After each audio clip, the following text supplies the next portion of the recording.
Hello दोस्तों, आपके अपने चैनल एसजी नॉवल वर्ल्ड में आप सबका स्वागत है। ऐसे ही रोचक स्टोरी के लिए चैनल को सब्सक्राइब जरूर कर लीजिए। आइए अब एपिसोड कंटिन्यू करते हैं।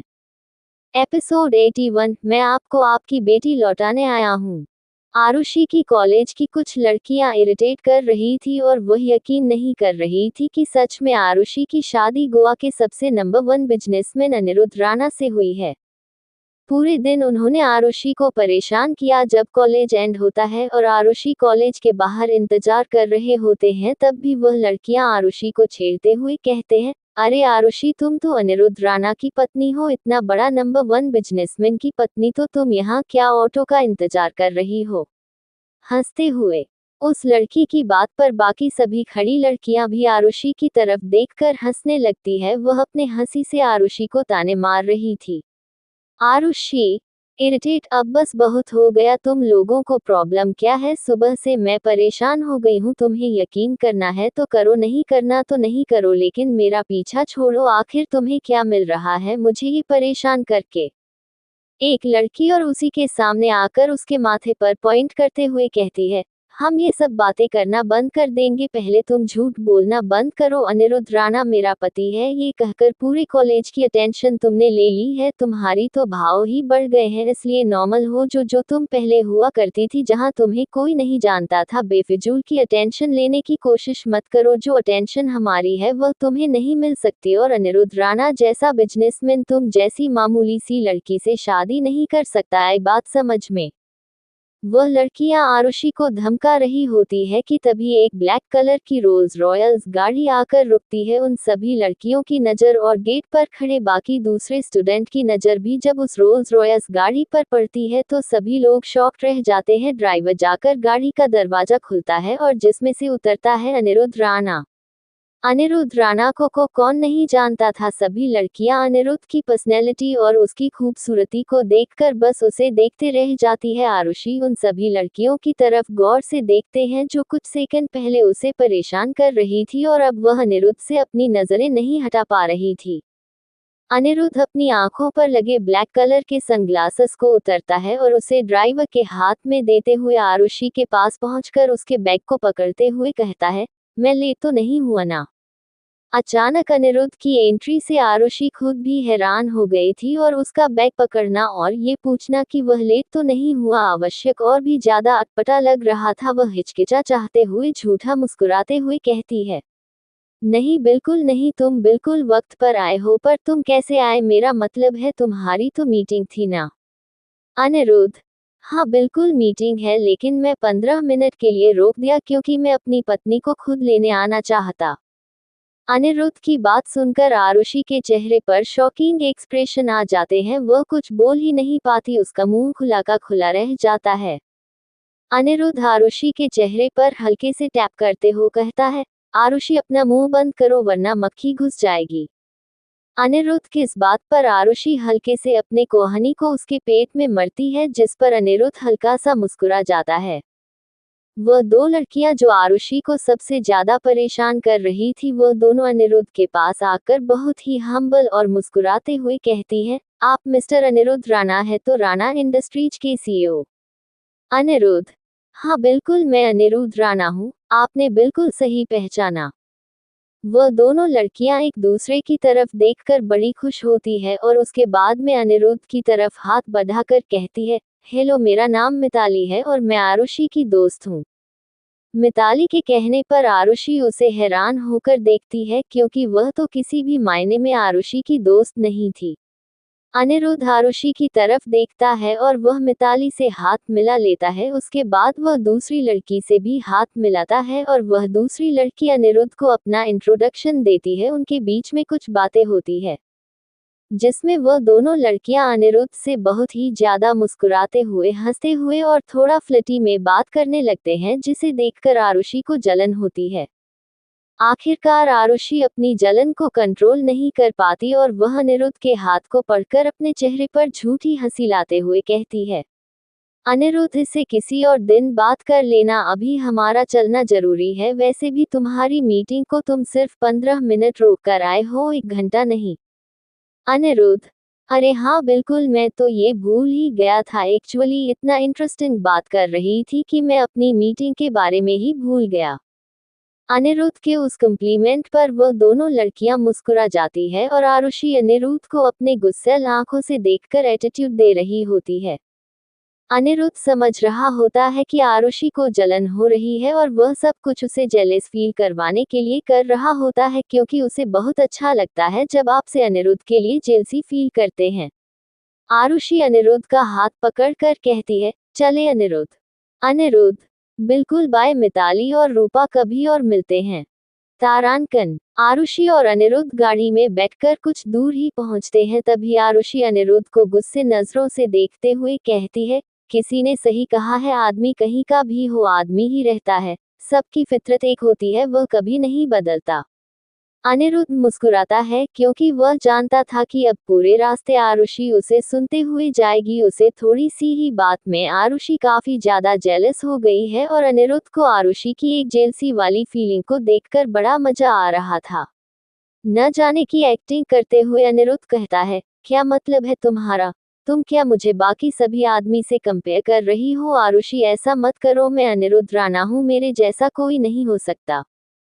अनिरुद्ध की बात पर आरुषि सार्कास्टिकली हंसते हुए कहती है, हाँ हाँ, क्या बात है, अनिरुद्ध राणा होंगे तुम बाद में, लेकिन पहले तुम एक मर्द हो और सभी मर्द एक जैसे होते हैं। वैसे तो तुम नॉर्मल किसी से हाय तक नहीं कहते, लेकिन क्योंकि सामने दो लड़कियां थी तो कैसे हंस हंस कर मुस्कुराकर बात कर रहे थे और ये तक भूल गए थे कि साइड में तुम्हारी पत्नी खड़ी है जो चुपचाप तुम्हें ही देख रही है। और कमाल की बात तो यह है कि तुम्हें उनका नाम भी कितनी जल्दी याद हो गया, रूपा और मिताली। और आखिर में तुम क्या कहकर आए थे, बाद में मिलते हैं? क्या बाद में मिलते हैं और क्यों बाद में मिलते हैं? कोई जरूरत नहीं है मिलने की। वैसे भी वह मेरी दोस्त नहीं है, क्लास की लड़कियां हैं, और तुम्हें पता है मेरे साथ वह कितना बुरा करती है। आज तो उन्होंने हद पार कर दी, लेकिन वह तो गिरगिट से भी जल्दी रंग बदलती है। तुम्हें देखते ही मेरी अच्छी दोस्त बन गई और तुम भी कैसे उन्हें एंटरटेन कर रहे थे। वह तुम्हारे साथ फ्लर्ट भी कर रही थी। अनिरुद्ध को गुस्से से देखते हुए आरुषि की इस गुस्से पर ड्राइवर भी हल्का सा मुस्कुरा जाता है। उसे अनिरुद्ध और आरुषि की यह पति पत्नी वाली खट्टी मीठी बहस देकर बड़ा मजा आ रहा था। अनिरुद्ध शीशे में देखकर ड्राइवर से कहता है, तुम क्या मुस्कुरा रहे हो? गाड़ी चलाने पर ध्यान दो, ये पति पत्नी की बात है, तुम क्यों ध्यान से सुन रहे हो? आरुषि, अनिरुद्ध, उन्हें क्यों रहे हो? अब गाड़ी में वह है तो सुनेंगे ही ना, कान के पर्दे थोड़ी ना बंद कर लेंगे। तो मुझे ये बताओ, तुम अचानक से क्यों आए? अनिरुद्ध आरुषि की आंखों में गौर से देखता है। अनिरुद्ध की उन नजरों से आरुषि पैनिक हो जाती है, वह थोड़ी सी पीछे हट जाती है। अनिरुद्ध हल्का सा मुस्कुराता है और उसके बाद में उसे इशारों से कुछ कहता है, वही इशारा जो सिर्फ आरुषि समझ सकती थी। आरुषि के चेहरे पर ब्लश आ जाता है। उसके बाद अनिरुद्ध आरुषि का हाथ पकड़कर कहता है, मैं यहाँ तुम्हारे लिए आया था, जो तुम्हारे साथ हो रहा था उसी को रोकने के लिए। वह लड़कियां सुबह से तुम्हें परेशान कर रही थी, इसलिए सोचा कि सामने जाकर उनका मुंह बंद कर दो।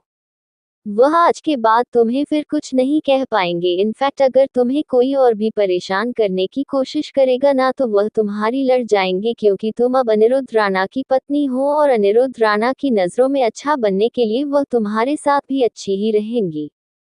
आरुषि, कंफ्यूज, क्या कहा? तो तुम्हें पता था कि वह लड़कियां मुझे परेशान कर रही है, पर यह बात तुम्हें कैसे पता चली? अनिरुद्ध, क्या तुम मुझे स्टॉक कर रहे हो? क्या इस कॉलेज के अंदर तुमने अपने आदमी बिठा रखे हैं जो मुझ पर नजर रखते हैं? क्या तुम्हें मुझ पर विश्वास नहीं है?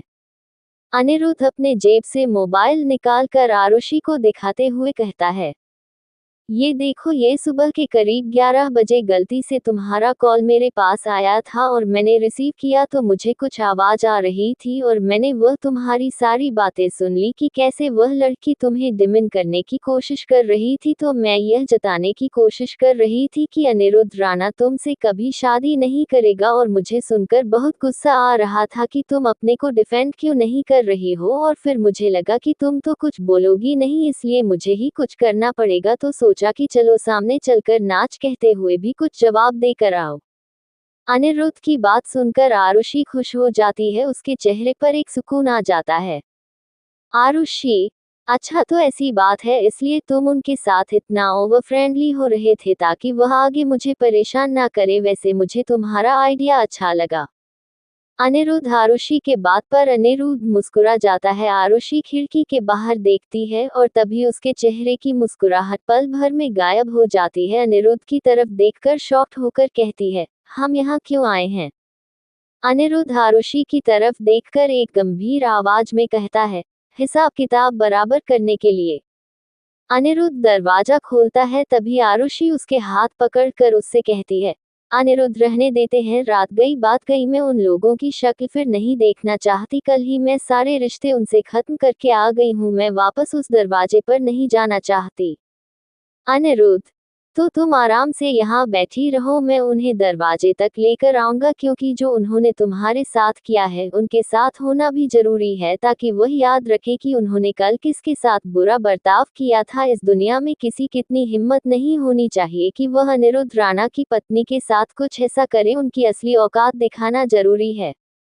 तुम यही रहना, उतरने की कोशिश भी मत करना, मैं बस 10 मिनट में आया। अनिरुद्ध गाड़ी से उतरकर घर के अंदर चला जाता है। आरुषि प्रार्थना करते हुए कहती है, हे भगवान, आई होप कि कुछ बिगड़े नहीं, क्योंकि अनिरुद्ध के बिहेवियर का कोई भरोसा नहीं। गया जरूर शांति शहर, लेकिन पता नहीं ये शांति कब तक रहेगी। आरुषि की चिंता देखकर ड्राइवर कहता है, आरुषि मैनमा, आप परेशान मत होइए। वैसे भी अनिरुद्ध सर में गुस्सा जरूर है, लेकिन जब आप उनके साथ होती है ना, तो वह अपने गुस्से पर बहुत अच्छा कंट्रोल करते हैं, ऐसा कुछ भी नहीं होगा। तारांकन। अनिरुद्ध जैसे ही घर में एंटर होता है, वह देखता है कि अंजलि, आरुषि की सौतेली बहन, सोफे पर आराम से लाकर टीवी देख रही है। उसके पिता दूसरे सोफे पर बैठकर अखबार पढ़ रहे हैं और तभी उसकी सौतेली माँ रेनू किचन से हाथों में चाय लेकर हाल में आ रही है। जैसे ही रेनू की नजर अनिरुद्ध पर पड़ती है, घबराकर उसके हाथ की प्लेट छूट जाती है और सभी कप टूट जाते हैं और चाय फ्लोर पर फैल जाती है। अंजलि और आरुषि के पिता हड़बड़ाते हुए उसकी मां की तरफ देखते हैं, क्योंकि उन्हें अब तक नहीं पता था कि अनिरुद्ध सामने खड़ा है। रेनू घबराते हुए कहते हैं, अनिरुद्ध राणा, आप यहाँ पर। जैसे ही आरुषि के पापा और अंजलि अनिरुद्ध को देखते हैं, वह भी घबरा जाते हैं और तीनों लोग एक लाइन में आकर खड़े हो जाते हैं। अनिरुद्ध गन निकलता है, गन को देखकर वह तीनों लोग एक दूसरे की तरफ देखते हैं और उसके बाद अनिरुद्ध अपनी गन को आगे की साइड रखता है और वह सोफे पर जाकर एक के ऊपर एक पैर रखकर बैठ जाता है और उन लोगों को इशारों से अपने सामने आकर खड़े होने के लिए कहता है।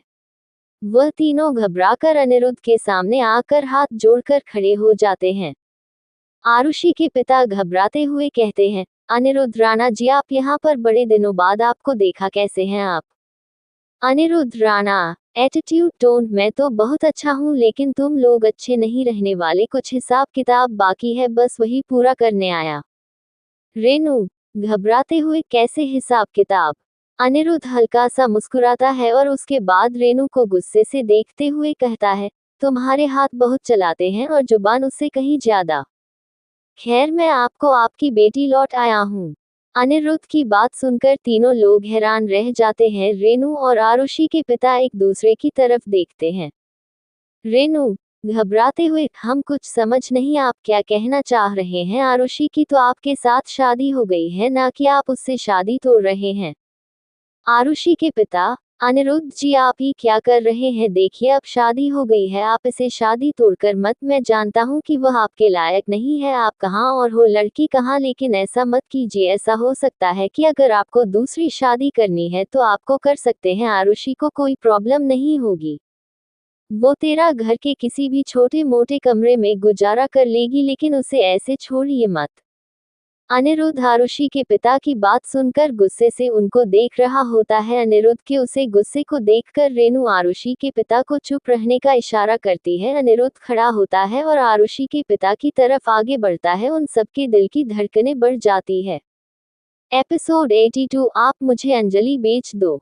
अनिरुद्ध आरुषि के सौतेली माँ और पापा के घर जाकर जब उन्हें ये कहता है कि वह उन्हें उनकी बेटी लौटने आया है, जिस पर वह सभी लोग शॉक्ड रह जाते हैं और आरुषि के पिता कुछ ऐसी बात कह देते हैं जिसे सुनकर अनिरुद्ध को बहुत गुस्सा आता है। अनिरुद्ध आरुषि के पापा के पास जाकर उनके गिरेबान को पढ़कर सही करते हुए गुस्से से उनको देखते हुए कहता है, एक पिता अपनी बेटी के बारे में ऐसी बातें कर सकता है, ये सोचकर भी हैरानी हो रही है, लेकिन तुमसे क्या उम्मीद की जाए। तुम तो कहीं ज्यादा गिर चुके हैं, लेकिन मेरे सामने फिर ऐसी बात मत कहना। वह आरुषि राणा है, अनिरुद्ध राणा की पत्नी। राणा खानदान की बड़ी बहू है, उसकी हैसियत क्या है यह आप लोग सोच भी नहीं सकते। वह जिस चीज पर हाथ रख दे वह चीज उसकी हो जाएगी। और तुम कह रहे हो कि मैं उसे किसी छोटे मोटे कमरे में एक नौकरानी की तरह रखूं। अनिरुद्ध की उन बातों से और उसके गुस्सैल एक्सप्रेशन से आरुषि के पिता घबरा जाते हैं। रेणु अनिरुद्ध की तरफ आगे बढ़कर हाथ जोड़कर कहती है, अनिरुद्ध राणा जी, आपकी बातें हमें समझ में नहीं आ रही है। आप एक तरफ अपनी पत्नी की इतनी परवाह कर रहे हैं और दूसरी तरफ आप ये कह रहे हैं कि आप उनकी बेटी ने लौटने आए हैं। आप क्या चाह रहे हैं, हमें कुछ समझ में नहीं आ रहा। अनिरुद्ध राणा पूरे घर को गौर से देखते हुए कहता है, तो मेरे 1 करोड़ रुपए इस घर में लगा दिए, सभी लगा दिया, क्या कुछ बचे भी है? आरुषि के पापा घबराते हुए, नहीं नहीं, भला हम पूरे करोड़ रुपए से सिर्फ घर कैसे खरीद सकते हैं? हमने कुछ से घर खरीदा, खुद से गाड़ी और कुछ पैसे बचा के रखे हैं। अनिरुद्ध गुस्से से, क्या बात है, कितनी बेशर्मी से जवाब दिया जा रहा है। अपनी बेटी को पेश कर उन 1 करोड़ रुपए को लेकर क्या क्या किया है, कितने गर्व से बता रहे हो। अब मैं फिर से अपनी बात पर आता हूँ, मैं आपको अपनी बेटी लौट आया हूँ, मुझे मेरे 1 करोड़ रुपए वापस चाहिए।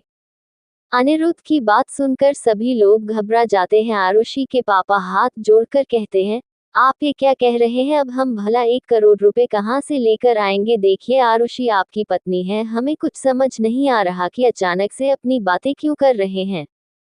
रेणु समझ जाती है कि कल जो उसने आरुषि के साथ बर्दाश्त किया उसी का बदला अनिरुद्ध ले रहा है। रेणु अपने घुटने पर बैठकर हाथ जोड़कर कहती है, मुझे माफ कर दीजिए, मैं जानती हूँ कि कल मैं आरुषि के साथ बहुत गलत किया, लेकिन ऐसा मत कीजिए। अब हम 1 करोड़ रुपए कहाँ से लेकर आएंगे?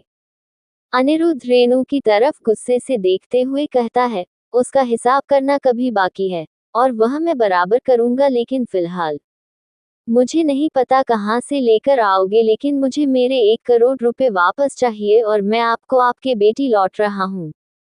अंजलि, तो क्या वह आपकी पत्नी नहीं? क्या वह इस घर में वापस आएंगी? अनिरुद्ध अंजलि की तरफ देखकर एक सार्कास्टिक स्माइल करते हुए कहता है, तुम अपनी उम्र से ज्यादा बात करती है। जब 3 बड़े लोग यहाँ बात कर रहे हैं तो तुम कैसे बोल रही हो? चुटकी बजाकर चलो पीछे हट जाओ। आरुषि के पिता अंजलि को पीछे खींचकर धीमे से कहते हैं, तुम चुप रहो, तुम कुछ मत बोलो, बात और बिगड़ जाएगी। आरुषि के पिता अनिरुद्ध के सामने हाथ जोड़कर कहते हैं, अनिरुद्ध राणा, हमें सच में समझ नहीं आ रहा, आखिर आपके क्या मतलब है? आप हमें हमारी बेटी लौट रहे हैं, इसका मतलब तो यही हुआ ना कि आप शादी तोड़ रहे हैं। अनिरुद्ध, बिल्कुल नहीं, मैं शादी नहीं तोड़ रहा हूँ, वह मेरी पत्नी रहेगी, लेकिन मेरी गुलाम नहीं। मैंने उसे खरीदा था, उसे अपना गुलाम बनाने के लिए। शादी का फैसला मैंने बाद में किया। आपने अपनी लड़की मुझे गुलाम बनाने के लिए बेची थी, शादी के लिए नहीं, इसलिए अब मुझे वह गुलाम नहीं चाहिए। मुझे मेरे 1 करोड़ चाहिए और आपकी बेटी आपकी रहेगी और मेरी पत्नी भी। रेनू, लेकिन ये तो गलत है ना, अब हमने तो आपको से बेच दिया, आपकी मर्जी किया, आप उसे गुलाम बनाए या फिर पत्नी बने, ये तो चीटिंग हुई। शादी भी कर ली और अब उसे वापस देकर दे भी नहीं रहे हैं और 1 करोड़ रुपए ले रहे हैं। अनिरुद्ध बंदूक निकालकर रेणु की तरफ इशारा करते हुए कहता है, क्या चीटिंग है और क्या नहीं, 1 सेकंड में बता दूंगा। शर्म की बात है, 1 करोड़ रुपए के लिए कितने गिर गए हो, और खासकर यह बेशर्म पिता। रेणु घबराकर पीछे हट जाती है। तभी अंजलि गुस्से से आकर अनिरुद्ध से कहती है, आपने सही कहा, 1 करोड़ रुपए के लिए उसे आरुषि को हमने बेच दिया। हम गलत है, लेकिन आप भी तो उतने ही गलत हो, आपने भी तो खरीद ही है ना। अगर आप यह ऑफर ही नहीं करते तो हम बेचते हैं क्यों? अनिरुद्ध रेणु की तरफ देखकर कहता है, मुझे यकीन नहीं होता कि इस जैसे घटिया घर में आरुषि जैसी अच्छी लड़की कैसे निकल गई। शुक्र है कि तुम दोनों की रंगत उसे पर नहीं आई, वरना वह भी तुम जैसी होती। और अभी तुमने क्या कहा? अंजलि की तरफ देखकर, कि गलती जितनी तुम्हारी है उतनी मेरी भी है, क्योंकि मैंने उसे खरीदने के लिए ऑफर किया। तुमने यह बात बिल्कुल सही कही, इनफैक्ट तुमसे ज्यादा गलती मेरी है। मैं भला किसी इंसान को पैसों के बदौलत कैसे खरीद सकता हूँ। आरुषि कोई चीज नहीं है जिसे मैंने खरीद लिया। अब मैं सोचता हूँ तो मुझे बहुत बुरा लगता है और इस गलती को मैं सुधार रहा हूँ, इसलिए मैं आपको आपकी बेटी वापस लौट रहा हूँ और मुझे मेरे 1 करोड़ वापस चाहिए। रेनू, लेकिन ये तो आप गलत कर रहे हैं ना। अब हम 1 करोड़ रुपए कहाँ से लेकर आएंगे, वह तो खर्च हो चुके हैं और बैंक में भी कुछ 20-30 लाख ही है। अनिरुद्ध, सोचते हुए, बिल्कुल सही कहा, 1 करोड़ रुपए आप कहाँ से लगे, वह तो खर्च हो चुके हैं। वैसे अभी तुमने क्या कहा? अंजलि की तरफ देखकर, मैंने ऑफर किया इसलिए तुमने वह ऑफर एक्सेप्ट कर लिया। मतलब अगर मैं तुम्हें फिर से कुछ ऑफर करूं तो क्या तुम लोग एक्सेप्ट कर लोगे? आरुषि के पिता और सौतेली माँ एक दूसरे की तरफ देखते हैं और उसके बाद वह दोनों हाँ का इशारा करते हैं। अनिरुद्ध, तो ठीक है, मैं तुम्हें तुम्हारे पैसे वापस लौट के लिए एक ऑफर करता और इस बार तुम्हें जो पैसे होंगे वह डबल अमाउंट मिलेंगे, मतलब 2 करोड़, और तुम चाहो तो पैसे बढ़ा भी सकते हो और ऐसे तुम मेरे 1 करोड़ रुपए वापस लौटा सकते हो।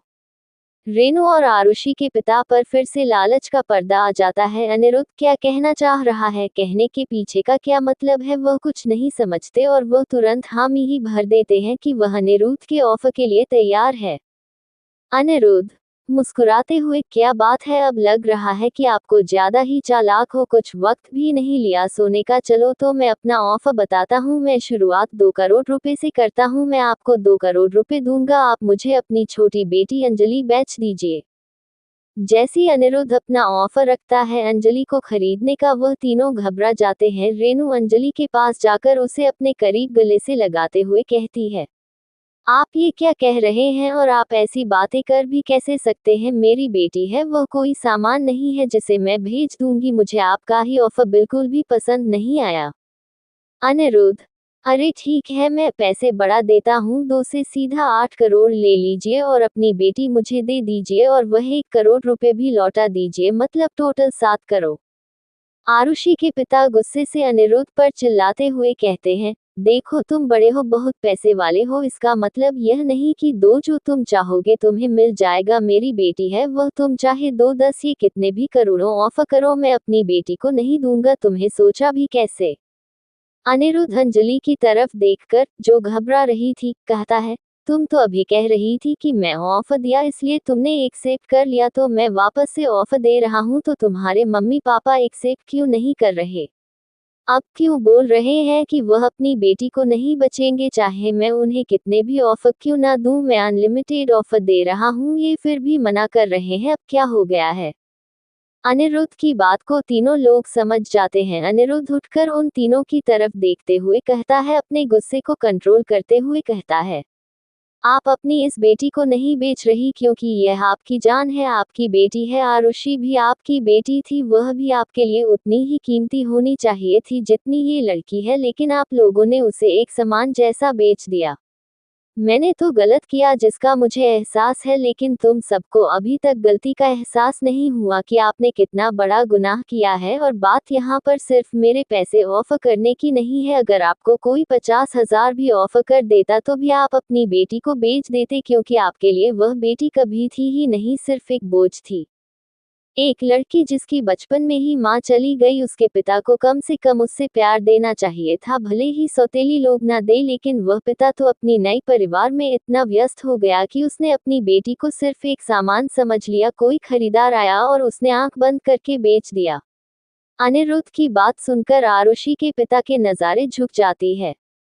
अनिरुद्ध, गुस्से से अब नजरें नीचे करने की जरूरत नहीं है, एक रात में ही काम गया था, ये सोचकर कि अगर मान लो मैं और उसी से नहीं मिलता और मेरी जगह कोई दूसरे इंसान आरुषि को देखकर आपसे पैसों का सौदा करने आ जाता, तो आप तो उसे ऐसे ही बेच देते और पता नहीं वह कैसे आदमी के हाथ हो जाती, उसे लड़की की जिंदगी क्या होती। अनिरुद्ध की बातों को सुनकर तीनों ही लोग चुप हो गए थे। अनिरुद्ध, अब बस बहुत हो गया, चुपचाप से मेरी 1 करोड़ रुपए वापस करो। मैं आप लोगों को 7 दिन का वक्त दे रहा हूँ। अगर इन 7 दिन के अंदर मुझे मेरे 1 करोड़ नहीं मिलते हैं तो सबसे पहले तो आप इस घर से निकाले जाओगे, फिर तुम्हारी गाड़ी और वह बैंक बैलेंस सब मेरा होगा, और मैंने कैश कर दिया तो उसका डबल पैसा भरना पड़ेगा। इसलिए मुझे मेरे पैसे वापस करो और अपने पुराने जिंदगी में लौट जाओ और कुछ मेहनत मजदूरी करके कमाओ, ऐसे हराम की कमाई मत खाओ। वह तीनों समझ गए थे कि आप कुछ भी कर ले, अनिरुद्ध अपनी बातों से नहीं हटने वाला। अनिरुद्ध रेनू के पास जाकर गुस्से भरी नजरों से उसे देखते हुए कहता है, तुम मेरे साथ बाहर चलो, अभी तुम्हारा हिसाब करना बाकी है। रेनू, अब क्या है आप जो कह रहे हैं हम मान रहे हैं ना, 7 दिनों के अंदर आपका पैसा हम लौटा देंगे। अनिरुद्ध, वो तो तुम लौट आओगे ही, बच के तो कहीं जाने वाली हो नहीं, लेकिन फिलहाल कुछ और भी लौटना बाकी है, चलो मेरे साथ या माथे पर बंदूक तानो। रेनू घबराकर अनिरुद्ध के साथ घर के बाहर आती है और अंजलि और आरुषि के पिता भी बाहर पहुंचते हैं। आरुषि उन तीनों को देखकर गाड़ी से उतरती है। उन चेहरों को देखकर आरुषि समझ जाती है कि अनिरुद्ध ने पक्का कुछ किया है। अनिरुद्ध, अब ऐसे ही हाथ जोड़कर आरुषि के पास जाओ और कल जो तुमने उसके साथ किया और तुम दोनों ने भी उसके लिए माफी मांगो। वो तीनों अनिरुद्ध की तरफ देखते हैं। अनिरुद्ध बंदूक निकालकर उसे अपनी उंगली में घुमाते हुए कहता है, तुम्हें कम सुनाई देता है क्या, चलो जाओ। अनिरुद्ध के कहने पर वह तीनों लोग आरुषि की तरफ बढ़ रहे होते हैं कि तभी अनिरुद्ध रेनू को रोकते हुए कहता है, रुको, तुम ऐसे नहीं जा सकती, यह जो बीच में कीचड़ है तुम इसमें से होकर जाओगी जल्दी से।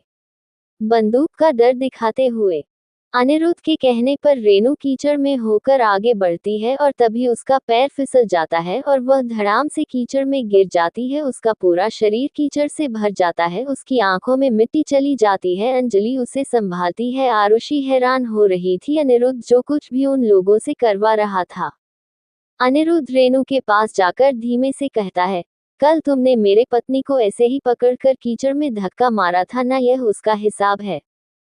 अनिरुद्ध आरुषि के पास जाकर खड़ा हो जाता है और उसका हाथ से अपने हाथ के फिंगर को इंटरलॉक कर लेता है। वह तीनों आरुषि के सामने आते हैं और हाथ जोड़कर माफी मांगते हैं। आरुषि लोगों से बहुत ज्यादा हट हो चुकी थी और सच में अब उन लोगों से वह कोई रिश्ता नहीं रखना चाहती थी। अब तो उसे अपने पिता से भी फर्क नहीं पड़ रहा था, इसलिए आरुषि अपने चेहरे को घुमा लेती है। अनिरुद्ध उन लोगों को इशारा करता है और वह बारी बारी से आरुषि से माफी मांगते हैं। आरुषि के पिता जैसे ही आरुषि की तरफ बढ़ाकर उसे छूने वाले होते हैं तभी अनिरुद्ध बंदूक से आरुषि के पिता के हाथ को नीचे करते हुए कहता है, इसे छूने की हिम्मत मत करना, अब ये तुम्हारी कोई नहीं है, पिता का हक तुम खो चुके हो, अब ये सिर्फ मेरी पत्नी है, इसलिए दूर से रहकर बात करो। आरुषि के पिता आरुषि से माफी मांगते हैं और उसके बाद में उसे कहते हैं, अनिरुद्ध को कहो ना कि वह ऐसा ना करे, हम 1 करोड़ रुपए कहाँ से लाएंगे बेटा। अपने पिता की इस बात से इस समझ जाती है कि अंदर अनिरुद्ध ने जाकर क्या कहा है। इस बार आरुषि भी उसे परिवार को किसी भी हालत में बख्शना नहीं चाहती थी, इसलिए वह भी एक एरोगेंट लुक में कहती है, मुझे नहीं पता आप कहाँ से लाएंगे, लेकिन आपको देना पड़ेगा, मैं कोई सामान नहीं हूँ जिससे आपने बेच दिया। 1 करोड़ रुपए लौटाए हैं और अगर नहीं लौटाओगे तो अनिरुद्ध क्या करेगा मुझे ये बताने की जरूरत नहीं है। और हाँ, अब मुझे बेटा मत कहिए, आपने वह हक खो दिया है। अब आपके सामने आरुषि अनिरुद्ध राणा खड़ी है, तू आरुषि नहीं जिसके साथ आप कुछ भी बर्ताव कर सकते थे। Episode 83 beach and soft kisses. Aniruddh घर की तरफ देखते हुए रेनू और आरुषि के पिता से कहता है, तो अब आपको बात क्लियर समझ में आ गई होगी, 7 दिन का वक्त है, मेरे पैसे मुझे लौटाए, बिल्कुल कैश जैसे दिए थे, 1 रुपया भी कम नहीं होना चाहिए। मैं तुम लोगों पर अपना 1 रुपया भी वेस्ट नहीं करना चाहता। कुछ घंटे में ही अनिरुद्ध ने रेनू और आरुषि के पिता को बेबस कर दिया था। आरुषि के पिता उसके आगे हाथ जोड़कर कहते हैं, मैं जानता हूँ, एहसास हो रहा है मुझे कि मैं बहुत गलत किया, लेकिन तेरे दिल में अगर अभी भी मेरे लिए जरा सी फिक्र तो अनिरुद्ध राणा से बोलना कि हमें थोड़ा वक्त दे, 7 दिन के अंदर संभव नहीं है, घर भी बेचना पड़ेगा, गाड़ी भी बेचे पड़ेगी, इन सब में वक्त लगता है। आरुषि इतना रहम खा ले हम पर। भले ही आरुषि के दिल में अपने पिता को लेकर बहुत गुस्सा था, लेकिन कहीं ना कहीं इतनी कुछ गलत हो जाने के बावजूद भी वह पूरी तरह से अपने पिता से नहीं कर सकती थी। उनके चेहरे पर दुख को देखकर आरुषि रहती है, ठीक है 1 महीने का वक्त दिया, 1 महीने के अंदर 1 करोड़ रुपए लौटा दीजिए, एक दिन भी ज्यादा हुआ तो ये सारी चीज जब कर ली जाएगी और उसके बाद मैं कुछ नहीं करूंगी और नहीं कुछ कहूंगी, उसके आप जिम्मेदार होंगे। आरुषि के पिता और रेणु अनिरुद्ध की तरफ देखते हैं। अनिरुद्ध, ठीक है, जैसा कि अभी मेरी पत्नी ने कहा कि वह आप लोगों को 1 महीने का वक्त दे रही है, तो इस 1 महीने के अंदर जल्द से जल्द इस घर को खाली करके गाड़ी को बेचकर मेरा पूरा पैसा मुझे वापस करो। अनिरुद्ध गाड़ी का दरवाजा खोलकर आरुषि को बैठने के लिए कहता है। आरुषि गाड़ी में बैठ जाती है। अनिरुद्ध दरवाजा बंद करता है और अपनी आंखों पर सनग्लासेस लगाकर आरुषि के पिता की तरफ देखते हुए कहता है, मैं आशा करता हूँ कि आपको अपनी गलती का एहसास होगा। एक बेटी जिसके साथ आपने इतना बुरा किया, कहीं ना कहीं उसके बावजूद भी उसको आपकी फिक्र है, लेकिन अब इस चीज को इमोशनल कार्ड मत बनाना, क्योंकि आरुषि के साथ अब मैं खड़ा हूँ, मैं उसे सीखी नौकरी जितना भी नुकसान पहुँचाने नहीं दूंगा। और हाँ, रेणु की तरफ देखकर, इस बार तो सिर्फ कीचड़ में मैं नहीं सनोगी है, अगली बार खून में एक लंबा पोंछ, समझे? इसलिए अपनी हरकतों पर रोक लगा दो और आइंदा तुमने कुछ भी करके आरुषि के साथ मिसबिहेव किया तो अंजाम बहुत बुरा होगा। अनिरुद्ध की धमकी सुनते ही रेणु अंजलि और आरुषि के पिता की तरफ चलने का इशारा करती है और वह तीनों तुरंत घर के अंदर चले जाते हैं। तारांकन, घर पहुंचते ही रेणु गुस्से से झुंझलाते हुए कहती है, क्या वक्त आ गया है, 1 सेकंड में सब कुछ बदल गया, क्या सोचा था और क्या हो गया, मुझे तो लगा था कि हमें 1 करोड़ रुपए मिलेंगे, हम आलीशान जिंदगी जिएंगे और वह आरुषि उसके घर में नौकरों की तरह रहेगी, आखिर खरीदी हुई लड़की है, उसकी कौन इज्जत करेगा, लेकिन वह तो अब महारानी बन गई है और हम फिर से सड़क पर आ गए हैं। आरुषि के पिता कुछ नहीं कहते और वह वहां से चले जाते हैं। अंजलि, परेशान माँ, क्या सच में अब हम उसे खंडार वाले घर में जाएंगे, मेरा तो बिल्कुल मन नहीं कर रहा, कहाँ यह आलीशान घर और कहाँ वह झुकी झोपड़ी, इंसल्ट होगी वह अलग, पता है ना आते वक्त मोहल्ले वाले को कितना सुनकर आई थी, उनकी कितनी इंसल्ट करके आई थी, अब तैयार हो जाए वह सब सुनने के लिए। रेनू गुस्से से, अब तू चुप हो जा, मुझे वह सारी बातें याद मत दिला, पता है मुझे जो मैंने किया है वह मुझे सहना पड़ेगा, लेकिन मैं आरुषि को छोड़ेगी नहीं, इसे क्या लग रहा है इसका पति इसकी साइड हो गया तो सब कुछ मिल गया, जैसे हमारा वक्त बुरा चल रहा है इसका भी आएगा और मैं तभी से नहीं छोड़ूंगी, बस तब तक चुप रहना है। उद्धरण चिन्ह, हल्के हल्की बरसात हो रही थी लेकिन धूप भी निकल रही थी। आरुषि के चेहरे पर बहुत वक्त के बाद एक सुकून था, लेकिन अनिरुद्ध कुछ परेशान सा था। आरुषि, क्या हुआ, तुम परेशान क्यों दिख रहे हो? अनिरुद्ध, क्योंकि मुझे तुम पर गुस्सा आ रहा है, इतना अच्छा मैं उन लोगों को सुनाया, धमकी देकर आया, पर तुमने क्या किया, 1 महीने की मोहलत दे दी, क्या जरूरत थी? आरुषि, मैं जानती हूँ अनिरुद्ध, लेकिन एक सच ये भी है कि मैं उनसे कितनी भी नफरत कर लूं, पर यह सच में नहीं झूठला सकती कि वह मेरे पिता है, मैं उनकी बेटी हूँ। सच बताऊं तो मुझे आज पहली बार उनकी आंखों में अफसोस नजर आया, शायद ही तुम्हारी बातों का ही कम था। अनिरुद्ध, तुम उनकी बेटी हो, तुम्हें ज्यादा पता होगा, वरना मुझे तो ऐसा ही लग रहा था कि सब नाटक कर रहे हैं, तुम्हारी उसे सौतेली माँ और उसकी बेटी पर तो मुझे बहुत गुस्सा आ रहा है, पर खैर वापस से उन्हें उसे जिंदगी में जाना पड़ेगा और वही उनकी सजा है। आरुषि, मुस्कुराते हुए, चलो उनसे बातों को भूल जाते हैं, तुम मुझे ये बताओ कि हम कहाँ जा रहे हैं, क्योंकि रास्ता घर का तो नहीं है। अनिरुद्ध, कुछ देर में पता चल जाएगा। तारांकन, कुछ देर बाद गाड़ी बीच पर आकर रुकती है। अनिरुद्ध ड्राइवर को इशारा करता है और वह वहां से गाड़ी लेकर चला जाता है। उस बीच पर सिर्फ आरुषि और अनिरुद्ध थे, उनके अलावा और कोई नहीं था। आरुषि थोड़ा सा पैनिक हो जाती है। आरुषि, अनिरुद्ध, हम इस बीच पर अकेले हैं, तुम्हारी सिक्योरिटी भी साथ नहीं है, अगर किसी ने कुछ हमला कर दिया तो? अनिरुद्ध आरुषि का हाथ पकड़कर मुस्कुराते हुए कहता है, क्या बात कर रही हो आरुषि, यह जयपुर नहीं है, गोवा है, यहाँ मेरा कोई कुछ नहीं बिगाड़ सकता, चलो उस शिप पर चलते हैं, कुछ वक्त एक दूसरे के साथ समुद्र के बीच में इन गहरी लहरों और डूबते हुए सूरज को देखते हुए बिताते हैं। लहर लहर लहर लहर लहर लहर लहर लहर लहर लहर लहर लहर लहर लहर लहर लहर लहर। एक अलग शांति थी, ठंडी हवाएं चल रही थी, पक्षी अपने घर को लौट रहे थे, सूरज डूब रहा था, आसमान कुछ आसमानी, कुछ पिक, कुछ लाल नजर आ रहा था। अनिरुद्ध आरुषि एक दूसरे की बाहों में थे। दोनों एक दूसरे के साथ बेफिक्र, किसी की चिंता नहीं, बस एक दूसरे के साथ को जी रहे थे। अनिरुद्ध अपनी आंखें खोलता है और आरुषि के चेहरे को पढ़कर उसे देखते हुए धीमी आवाज में कहता है, इस पल मुझे किसी का ध्यान नहीं है, किसी की चिंता नहीं है, इस पल सिर्फ मेरे लिए तुम इम्पोर्टेंट हो, ये पल इम्पोर्टेंट है और कुछ नहीं, और इस सुंदर और रोमांटिक पल को मैं किसी डर के कारण नहीं खोना चाहता। आरुषि अनिरुद्ध को इनोसेंस नजरों से देख रही थी, वह समझ रही थी कि अनिरुद्ध क्या कह रहा है। अनिरुद्ध आरुषि की तरफ झुकता है। आरुषि हल्का सा मुस्कुराती है और उसके बाद वह अपनी आंखें बंद कर लेती है। अनिरुद्ध आरुषि के कमर पर हाथ रखकर उसे अपने करीब करता है और एक हाथ उसके होठों के पास रखता है और उसके होठों को चूमना शुरू करता है। अनिरुद्ध और आरुषि एक दूसरे में खोकर एक दूसरे को बहुत ही सॉफ्टली तरीके से चूम रहे थे। आज कोई अग्रेशन या इंटेंस किस नहीं थी। एक बहुत ही स्मूथ और सॉफ्ट तरीके से वह एक दूसरे को चूमकर अपने प्यार का इजहार कर रहे थे। आरुषि अनिरुद्ध विला पहुंचते हैं। दोनों बहुत खुश थे। उन्हें खुश देखकर मुस्कान, जो कि माया के साथ टेरेस पर थी, कहती है, ये देखो, यहाँ पर तुम प्लानिंग कर रहे हो कि कैसे मुझे और अनिरुद्ध को एक किया जाए, और आरुषि को दूर वहीं दूसरी तरफ ये दोनों पति पत्नी हाथों में हाथ डालकर कैसे मुस्कुराते हो आ रहे हैं। माया, क्या तुम्हें अभी भी लगता है कि जो तुम सोच रहे हो वह होगा? अनिरुद्ध आरुषि को छोड़कर मुझसे शादी करेगा? आरुषि और अनिरुद्ध को देखकर माया चिढ़ते हुए कहती है, कभी कभी भैया और आरुषि को देखकर जलन होती है। क्या किस्मत में लिए आरुषि को एक तरफ अनिरुद्ध भैया जो इतने एरोगेंट रूड है लेकिन फिर भी अपनी पत्नी के लिए कैसे खड़े हो जाते हैं, उसे घुमाने लेकर जाते हैं, और वहीं दूसरी तरफ रोहित जिसके साथ मेरी लव मैरिज है, लेकिन शादी के 3 साल में सिर्फ मैरिज ही रह गई है, लव तो पता नहीं कहाँ गया, उसे तो आजकल बस काम ही काम सोचता है। और एक तरफ आरुषि एक जबरदस्ती की शादी, लेकिन देखो कितनी खुश लग रही है।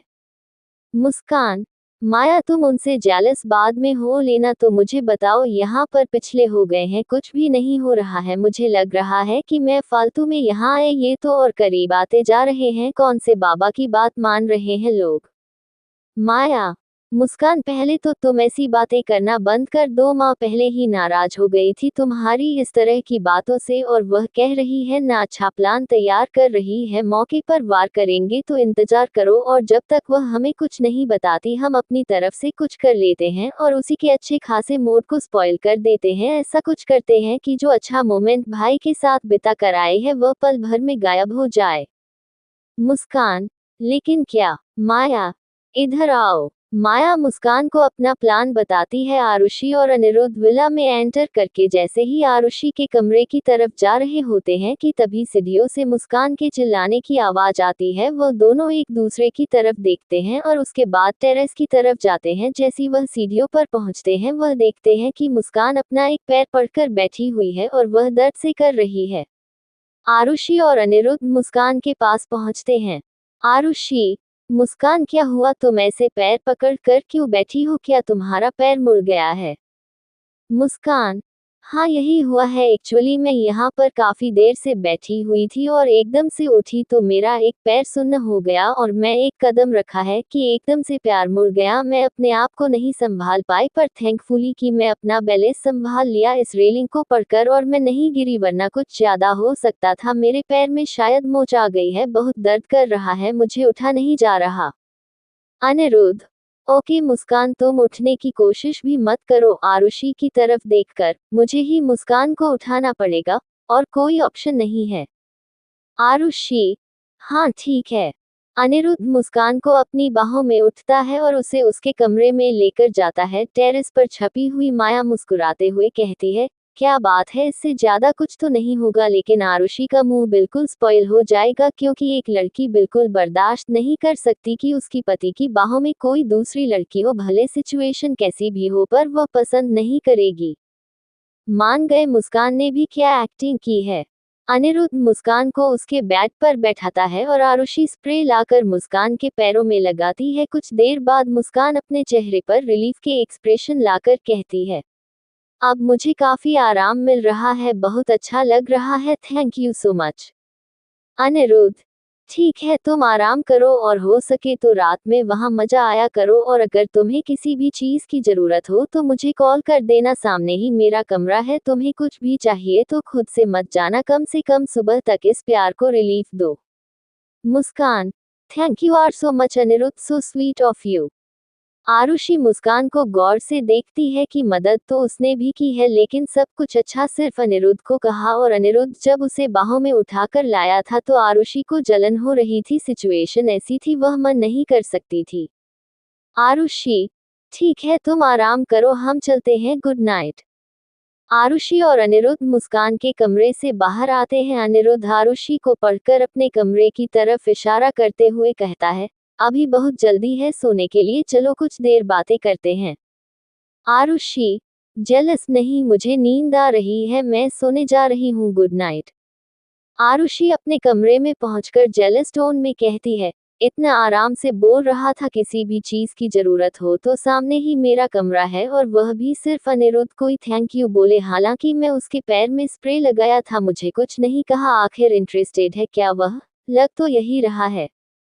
आरुषि खुद से ही बातें कर रही थी कि तभी एकदम से उसे अनिरुद्ध पीछे से आकर पकड़ लेता है। आरुषि नर्वस हो जाती है, अपने आप को अनिरुद्ध से छुड़ाते हुए कहती है, तुम यहाँ क्या कर रहे हो, जाओ सोने जाओ। अनिरुद्ध, मुस्कुराते हुए, मतलब मैं सही था तो तुम्हें जलन हो गई मेरी प्यारी आरुषि, इतनी सी चीज पर जोलस हो गई। आरुषि, क्या मतलब, इतनी सी बात तुम्हें इतनी सी लग रही होगी लेकिन एक पत्नी के लिए इतनी सी बात नहीं है। अच्छा इमेजिन करो मेरे पैर में चोट लग जाए और कोई दूसरा लड़का मुझे अपनी बाहों में लेकर। आरुषि आगे अपनी बात खत्म करती उससे पहले अनिरुद्ध आरुषि की बाह पकड़कर उसे अपने करीब खींचता है और उसके होठों को फिर से चूमना शुरू कर देता है। किसको बीच में ब्रेक करके अनिरुद्ध एक इंटेंस टोन में कहता है, आरुषि तुम एग्जाम्पल किसी और तरीके से भी दे सकती हो, हर जगह अपने आप को और किसी दूसरे लड़के को मत लाया करो, तुम्हें पता है ना मैं चीजों को इमेजिन कर लेता हूँ और सोचकर ही मुझे जलन हो जाती है। आरुषि, अच्छा कहने पर जलन हो गई और मेरा क्या? अनिरुद्ध, हाँ तो एक काम किया करो, जब भी तुम्हें जलन लगे मुझे से कमरे में खींच कर लाया करो, मुझे ऐसे कस के पकड़ा करो और जैसे मैं कर रहा हूँ वैसे किया करो। इतना कहते अनिरुद्ध आरुषि के होठों को फिर से चूमने लगता है और आरुषि भी अनिरुद्ध को चूमने लगती है। एपिसोड 84, पहली तीज। अनिरुद्ध नहीं आया। आज आरुषि की पहली तीज है और अपनी पहली तीज के लिए वह बहुत एक्साइटेड है। हॉल में टेबल पर तीज का सामान रखा हुआ है जिसे आरुषि बहुत ही मुस्कुराते हुए देख रही है। वैसे भी बचपन से लेकर शादी से पहले तक उसने अपनी जिंदगी में किसी भी तरह के फेस्टिवल को ना ही देखा है, और अगर देखा भी है तो उसे कभी एंजॉय नहीं किया। किसी भी फेस्टिवल पर आरुषि के लिए कभी कुछ नहीं आया, उसने हमेशा पुराने सामानों से अकेले ही अपना फेस्टिवल बनाया। लेकिन आज इस तीज पर हर चीज आरुषि के लिए आ रखी है, साड़ी, ज्वेलरी, हर तरह का श्रृंगार, जिसे देखकर आरुषि एक्साइटेड होकर कहती है, ये सारा सामान मेरे लिए है। दादी, हाँ बिल्कुल, तुम्हारी यह पहली चीज है, हमारे घर की बड़ी बहू अनिरुद्ध की पत्नी की पहली चीज है तो खास तो होनी है ना, इसलिए मैंने सभी सामान जो सबसे अच्छा है वह तुम्हारे लिए मंगवाया है। दादी की बात सुनकर आरुषि की आंखों में खुशी के आंसू आ जाते हैं, लेकिन वहां पास खड़ी माया चिढ़ जाती है और मधु देवी की तरफ देखती है। मुस्कान भी टेबल पर रखे आरुषि के लिए आए हुए साड़ी और श्रृंगार गहनों को देखकर हैरान हो रही थी। मधु देवी इतराते हुए दादी से कहती है, मां जी आपने अपनी बहू के लिए एक से बढ़कर एक सामान मंगवा दिया, लेकिन उससे ये तो पूछिए कि क्या हुई, तीज का व्रत रख लेगी, क्योंकि व्रत इतना आसान नहीं है। दादी, इसमें पूछने की क्या जरूरत है, वह जरूर रखेगी, वह एक पतिव्रता पत्नी है, अपने पति से बहुत प्यार करती है, क्यों, सही कहना आरुषि। दादी की बात पर आरुषि शर्मा जाती है और वह धीरे से अपने सर को हमें हिला देती है।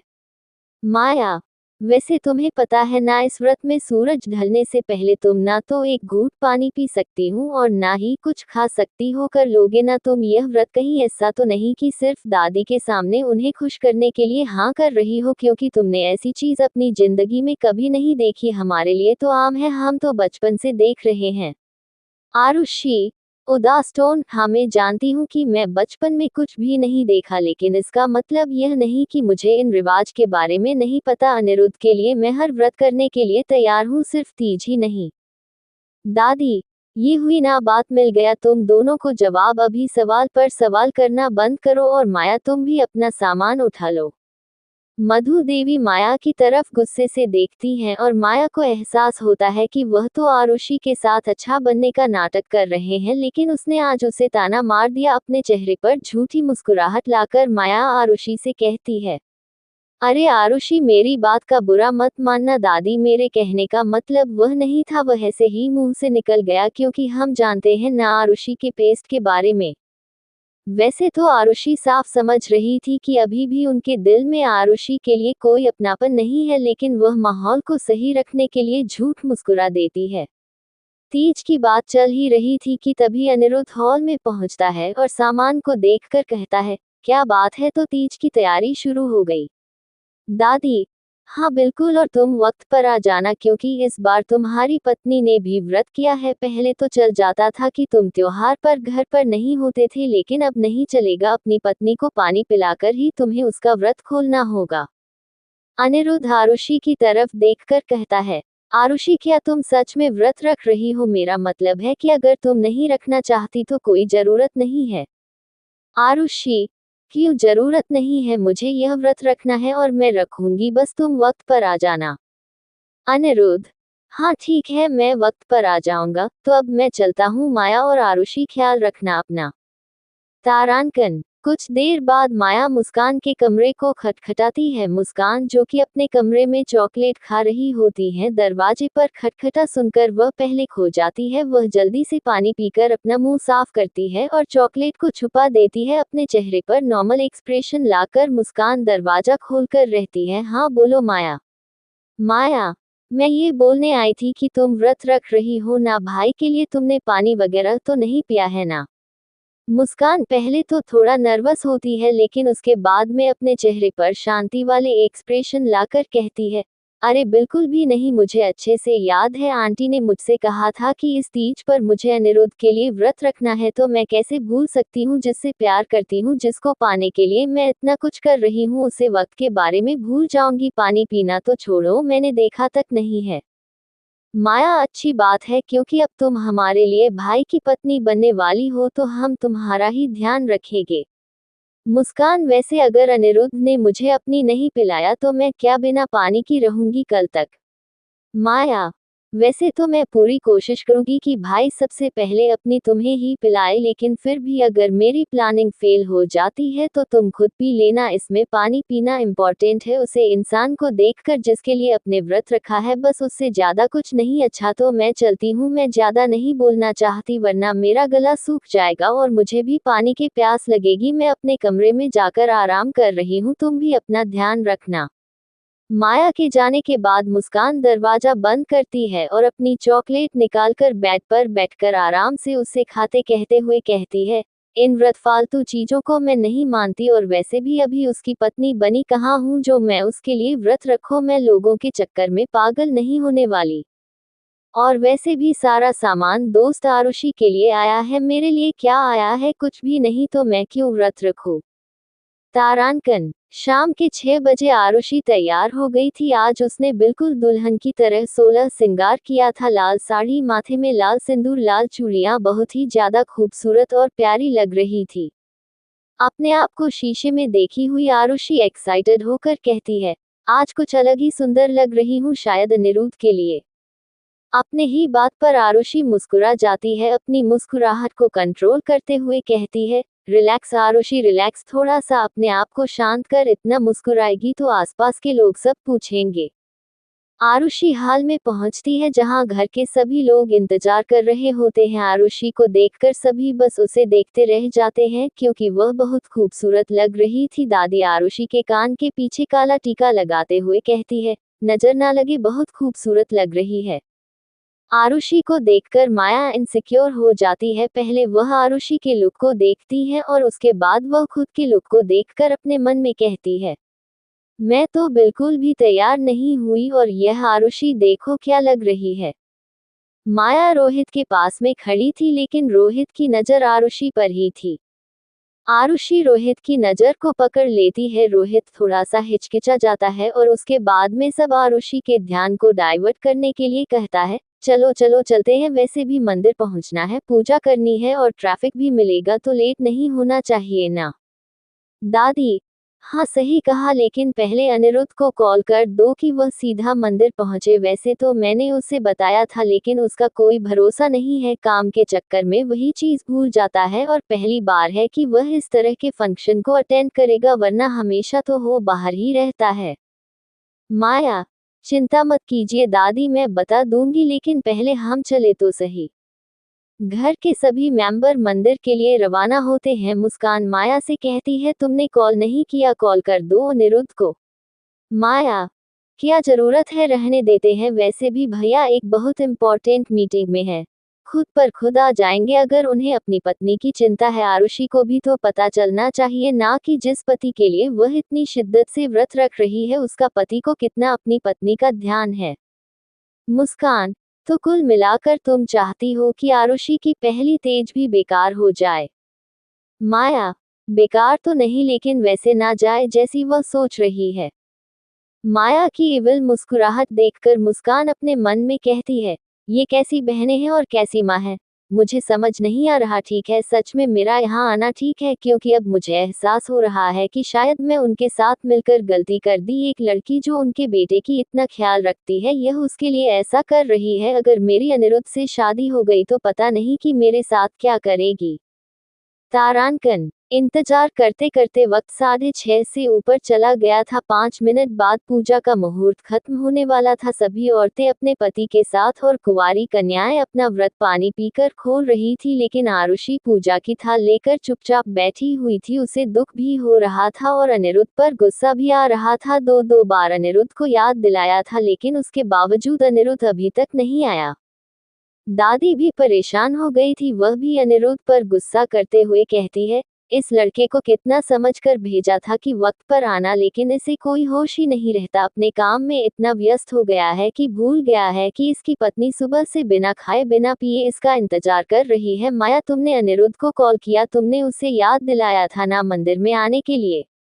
माया, हड़बड़ाते हुए, बिल्कुल दादी माँ, मैं भैया को मैसेज भी कर दिया है और उन्हें कॉल भी किया था। कॉल तो उन्होंने नहीं उठाया, लेकिन आई होप कि उन्होंने मैसेज चेक कर लिया हो। आप इतना ज्यादा गुस्सा मत होइए, दोपहर में भैया का फोन आया था ना, उन्होंने बताया था ना कि उनकी इम्पोर्टेंट मीटिंग है, इसलिए 5-10 मिनट वह ऊपर हो सकता है, तो थोड़ा इंतजार और करना चाहिए। दादी, क्या थोड़ा इंतजार करना चाहिए? 6 बजे से लेकर 6:45 होने आए, लेकिन वह अभी तक नहीं आया। 2 दिन बाद पूजा का वक्त खत्म हो जाएगा। मुझे तो लग रहा है कि वह हमेशा की तरह भूल गया है। बेचारी आरुषि, चेहरा देखो उसका कैसे उतर गया है। मधु देवी और माया आरुषि के चेहरे की तरफ देखती हैं, लेकिन उन्हें तो उसके लिए तरस तो नहीं आ रहा था, लेकिन खुशी जरूर हो रही थी। लेकिन मुस्कान को आरुषि के लिए बुरा लग रहा था। ये सच है कि मुस्कान अनिरुद्ध की जिंदगी से आरुषि को निकालने के लिए आई थी, लेकिन 7 दिनों के अंदर उसे कहीं ना कहीं आरुषि का व्यवहार देखकर इतना तो समझ आ गया था कि उनकी शादी भले ही किसी भी तरीके से हुई हो, लेकिन अनिरुद्ध और आरुषि दोनों एक दूसरे के लिए स्ट्रांग फीलिंग्स रखते हैं। लेकिन वो कुछ कर सकती थी। इंतजार करते करते 7 बजे बज गए, लेकिन अनिरुद्ध नहीं आया। माया खड़ी होकर अपने सिर पर हाथ लगाते हुए कहते हैं, बस दादी, मैं और इंतजार नहीं कर सकती। मैं जानती हूँ कि आरुषि भूखी प्यासी है, लेकिन मैं भी हूँ और मेरा तो व्रत खुल चुका है, तो क्या मैं घर जा सकती हूँ? क्योंकि अगर मैं थोड़ी देर और रही तो मुझे चक्कर आ जाएंगे। शायद मुझ में आरुषि जितनी हिम्मत नहीं है। दादी, ठीक है, एक काम करो, तुम लोग सभी चले जाओ, मैं यहाँ पर आरुषि के साथ हूँ। जब मधु देवी, हाँ ये ठीक है, वैसे भी पता नहीं अनिरुद्ध कहाँ रह गया, उसे कॉल कर लेना, हम चलते हैं।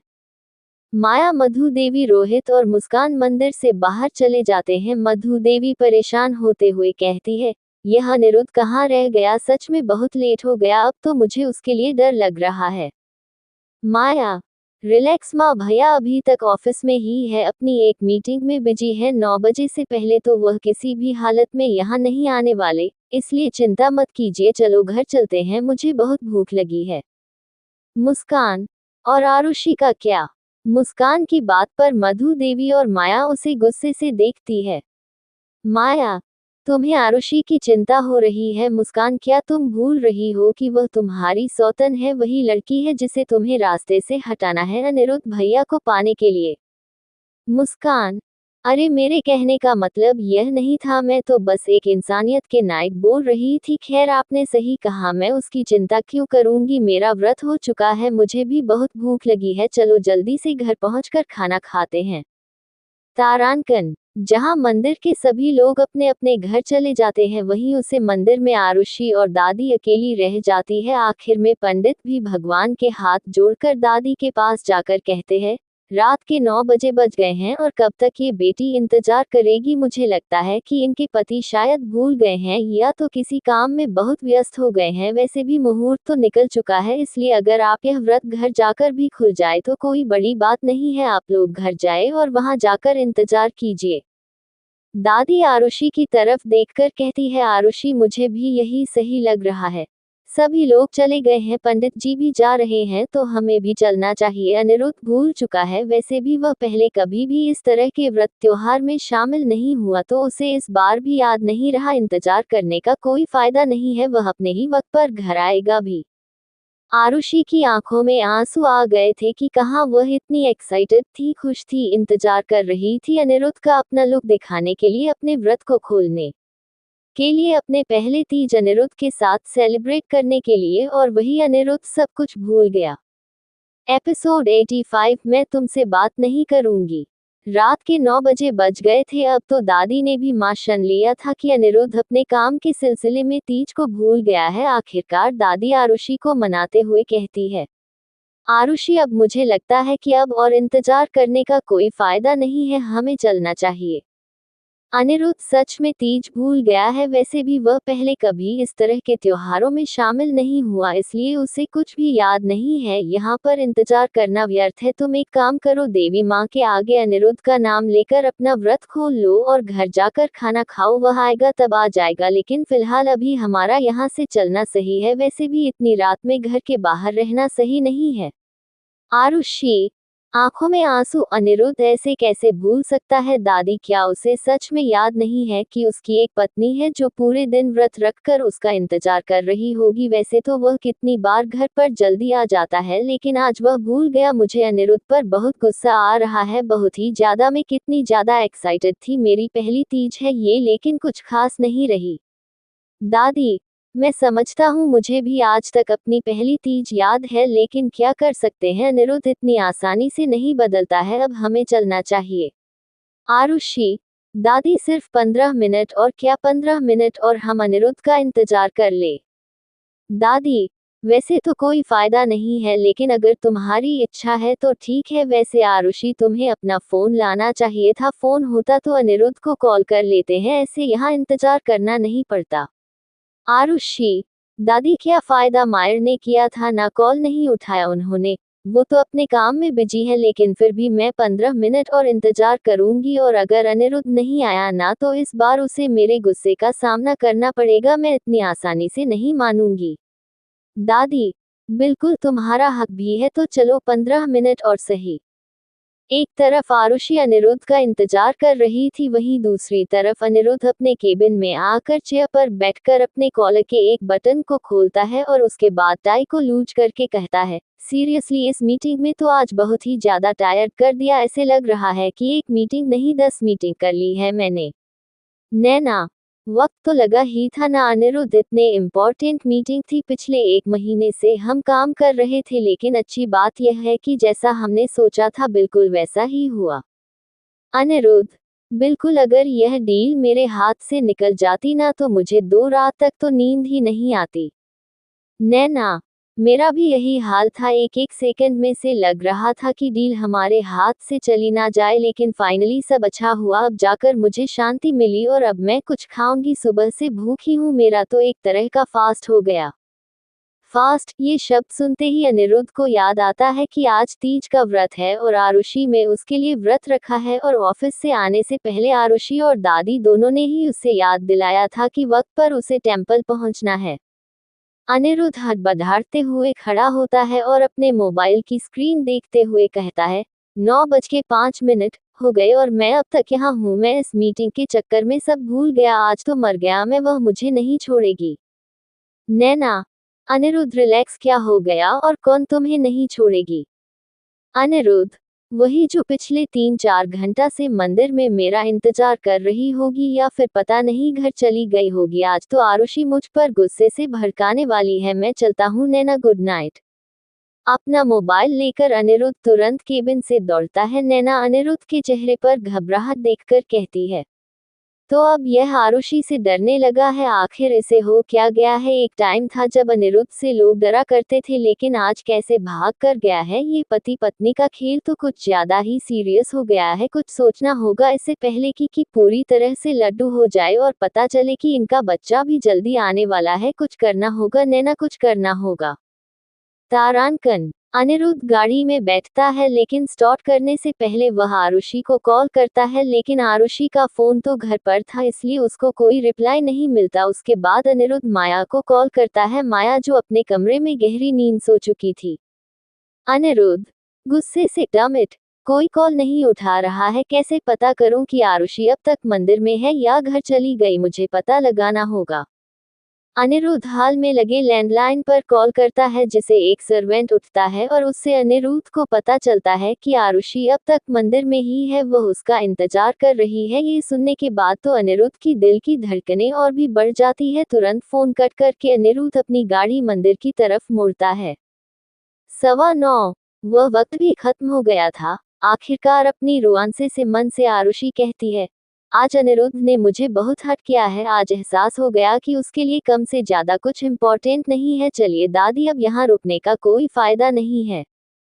दादी, ठीक है बेटा, लेकिन पहले तो अपना व्रत खोल ले। ऐसे बिना व्रत खोल मंदिर से जाना सही नहीं है। व्रत तो खोलना ही पड़ेगा, वरना वह माना नहीं जाएगा।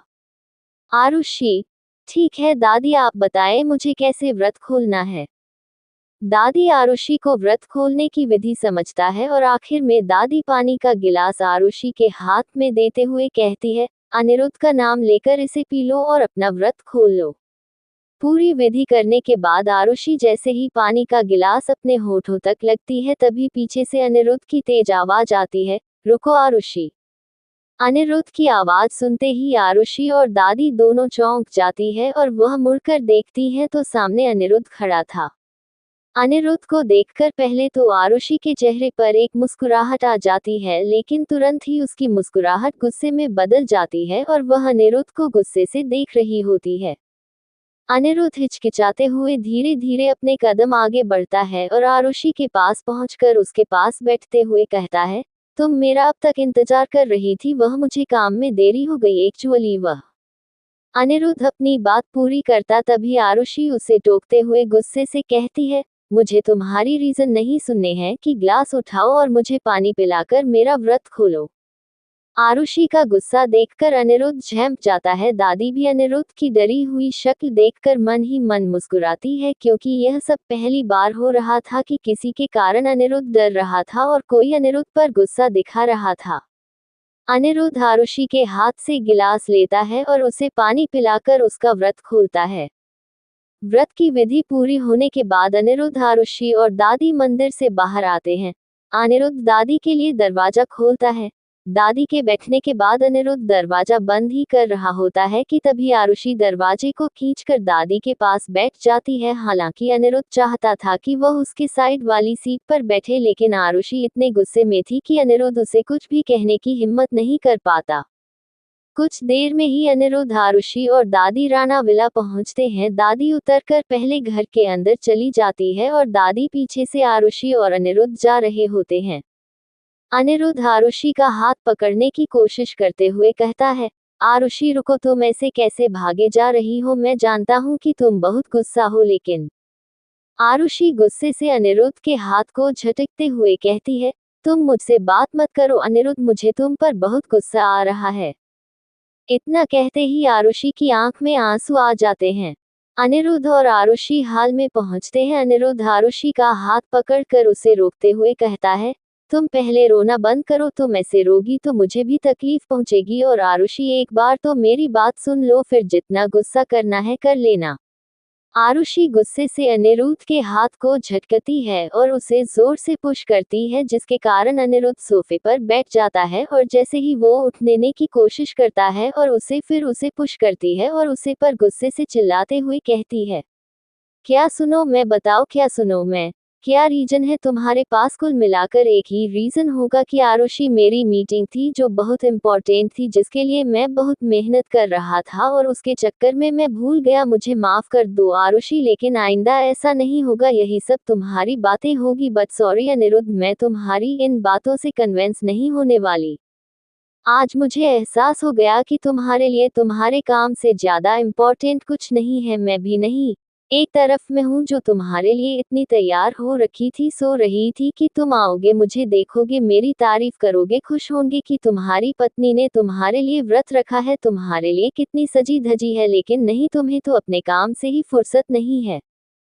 तुम्हें क्या लगता है यह इस तरीके साड़ी, यह भारी भरकम ज्वेलरी, मेकअप मुझे करना पसंद है क्या? सिर्फ तुम्हारे लिए किया कि तुम मुझे देखकर खुश हो जाओ। लेकिन खुशी तो छोड़ो, तुम्हें तो मैं याद भी नहीं रही। अनिरुद्ध आरुषि के तानों और बातों में बोलने की कोशिश करते हुए कहता है, आरुषि मैं जानता हूँ, लेकिन आरुषि अनिरुद्ध को बीच में टोकते हुए कहती है, तुम चुप हो जाओ, अब तुम्हें बोलने का हक नहीं है, अब मैं बोलूंगी। अनिरुद्ध राणा, तुमने आज मुझे बहुत हर्ट किया है और मैं इस बार तुम्हारे किसी भी बात से नहीं मानने वाली। तुम अपनी मीटिंग संभालो और मुझसे बात मत करना। अनिरुद्ध पर गुस्से से डांट लगाकर आरुषि वहां से चली जाती है और अनिरुद्ध सोफे पर चुपचाप बैठा का बैठा ही रह जाता है। अनिरुद्ध और आरुषि की इस बहस को, जिसमें सिर्फ आरुषि ही बोल रही थी, बालकनी से मधु देवी, माया और मुस्कान देख रही थी। मधु देवी और माया तो हैरान थी, लेकिन मुस्कान के चेहरे पर एक हल्की सी मुस्कुराहट थी। मधु देवी शॉक्ड, यह मेरा ही बेटा है क्या? माया, मुझे चुटकी काट के सामने अनिरुद्ध ही बैठा है ना, या फिर कोई और?